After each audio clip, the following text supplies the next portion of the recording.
পবিত্র পাগড়ি পরা খাস সুন্নত, আর তা দায়মিভাবেই পড়া খাস সুন্নত মুবারক।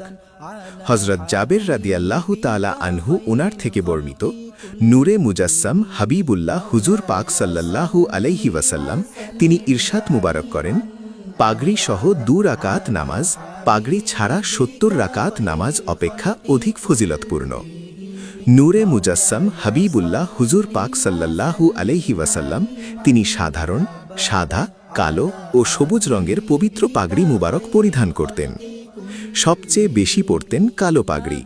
কালো রঙের তুলনায় সবুজ রঙের পাগড়ি মুবারক একটু কম পরতেন, আর সাদা পাগড়ি তার চেয়েও কম সময় পরতেন। সুবহানাল্লাহ। পাগড়ি পরার ফজিলত। নূরে মুজাসসাম হাবিবুল্লাহ হুজুর পাক সাল্লাল্লাহু আলাইহি ওয়াসাল্লাম তিনি ইরশাদ মুবারক করেন, মানুষ যখন পাগড়ি পরা ছেড়ে দেবে তখন তাদের থেকে দিন চলে যাবে।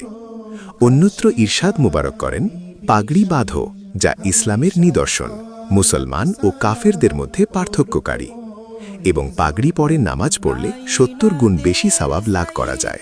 সুবহানাল্লাহ।